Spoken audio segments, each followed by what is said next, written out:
وقت بخیر بینندگان محترم نوبهار. علی آقای عمادی عزیز و درجه یک و ورزشی اینجا. سلام علی جان، خیلی خوش اومدید. درود به تو، ممنونم. زنده باشی. سال نو مبارک. سال نو شما. دوست دارم تبریک بگم واقعا نوروز باستان رو، سال نو رو، سال نو 2583 ایرانی رو تبریک بگم. حالا 1403 غلط مصطلحه به نظر من، چون نمیشه واقعا تاریخ ایران رو 1000 خورده ایش رو نادیده گرفت. 10 قرن پیش از 1400 هم ایران به هر حال تاریخ داشته. 2360 سال پیش امپراتوری ایران توسط اسکندر مقدونی از بین میره و واقعا این اصطلاح اشتباهیه. امیدوارم که این اصطلاح درست کنن و واقعا 1000 سال تاریخ این کشور ایران رو نمیشه نادیده گرفت. خود این تاریخ هجری خورشیدی از 1289 شروع شد، 1304 یعنی کمتر از 100 سال پیش رسمی شد. یه اشتباهی بود که هجری قمری بود تا 1289 یا 1304 و الان 1403. واقعا این یک جفا در حق تاریخ کشور ایران هست. من واقعا میگم 2583 یا به هر حال 2500 سال واقعا ایران تاریخ داره و به هر کسی که هر جای دنیا نوروز رو، بهار رو جشن میگیره و گرامی میداره بهشون تبریک میگم. فارسی زبانان هر جای دنیا. ان شاءالله که سال خیلی خوبی باشه برای هممون.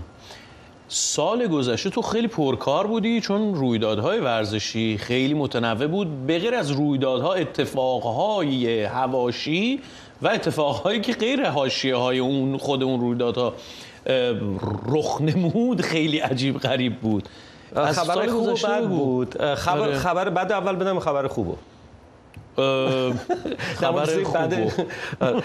خوبش این بود که بعد بگم که واقعا در سومین سالی که مدیریت جدید صدای آمریکا بخش فارسی کمک کرد که ما بتونیم مسابقات ورزشی بانوان ایرانی رو پخش کنیم. دختران ایرانی از زیر 18 سال، 20 سال و بزرگسالان دخترها، والیبال، هندبال و واقعا عالی بود به این دلیل که طیف جدیدی از بینندگان رو به مخاطبان تلویزیون صدای آمریکا اضافه کرد و واقعا بچه‌ها و دختر بچه‌های مثلا فرض کنید که 10 ساله 12 ساله نشستن پای تلویزیون، پای گیرنده‌های تلویزیونشون و به راحتی بدون فیلتر شکن، بدون مشکلاتی که واسه اینترنت هست، تونستن ورزش بانوان دختران ایرانی رو ببینن که حالا با حجاب اسلامی و مشکلات خاص خود کشور ایران و تبعیض جنسیتی مسابقه میدن با کشورهای دیگه در مسابقات جهانی، در مسابقات آسیایی و امسال سال گذشته سال 1402 یا سال 2023 هم موفق شد تلویزیون صدای آمریکا باز این کار رو ادامه بده و من خیلی خوشحالم که من بخش کوچکی بودم از این تلاشی که این بخش فارسی انجام داد و تلویزیون صدای آمریکا و من واقعا افتخار میکنم که تو جمعشون هستم. این خبر خیلی خوبیه و امیدوارم آره نه اتفاق خیلی مهم رسانه‌ایه و حالا اونایی که میخوام بگم سال گذشته سال بسیار مهمی بود واسه ورزش ایران که متاسفانه خب در موفقیت آمیز نبود. در ادامه اون اعتراضات سراسری که اتفاق افتاد، خب جنبش مهسا و می‌بینید که خب بازی آسیایی هانگجو بود، ایران بدترین دوران خودش رو داشت و فکر می‌کنم با 13 تا مدال طلا، 21 نقره و 20 تا برنز، 54 مدال بعد از ازبکستان و هند و چین تایپه رده هفتم قرار گرفت و که بدترین دوره‌هاش توی 2 دهه اخیر بود تو بازی آسیایی. از اون طرف کسب سهمیه المپیک 2020 در واقع امسال 2024 پاریس بود که ایران واقعا ضعیف عمل کرد. تیم فوتبال برای 5مین دهه از رسیدن به المپیک باز موند. والیبال احتمالش بسیار کمه، در واقع میشه گفتش که صفر داره میشه. بسکتبال، هندبال، بانوان ایران هم که خب نتونستن کاری بکنن توی فوتبال و کلا شاید امسال کمترین سهمیه رو در المپیک داشته باشه از سال فکر کنم همین اتفاق هم میفته. آره فکر می‌کنم امسال این سال بسیار ضعیفی بود.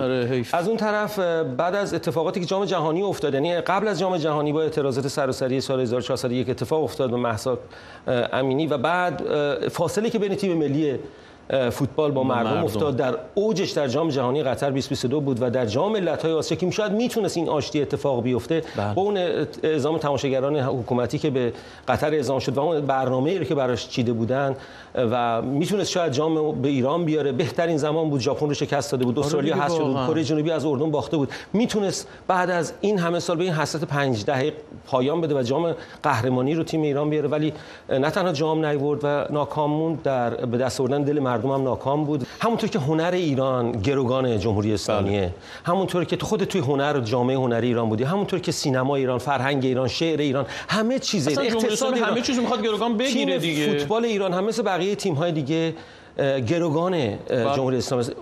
قطعاً خوش‌شخصی‌های وجود داره، قطعاً بی‌تفاوتی بعضی از فوتبالیست‌ها و قطعاً عافیت طلبی و منفعت طلبیشون مورد نکوهش هست، ولی باید باور کرد که تیم فوتبال از همه افرادی که توی تیم فوتبال هستن، توی تیم ملی ایران هستن، تیم‌های ملی ورزش‌های مختلف ایران هستن، عضوی از مردم هستن و دلشون شاید نمیخواد، ولی خب خیلی سر از دست میدن و حالا اون مسائل هم هست. امیدوارم که در سال‌های آینده تیم حکومتی نباشه، تیم جمهوری اسلامی نباشه و از سال 2024 ببینیم که تیم ملی ایرانه و اتفاقات خوب رقم بخوره. امیدوارم ان شاءالله.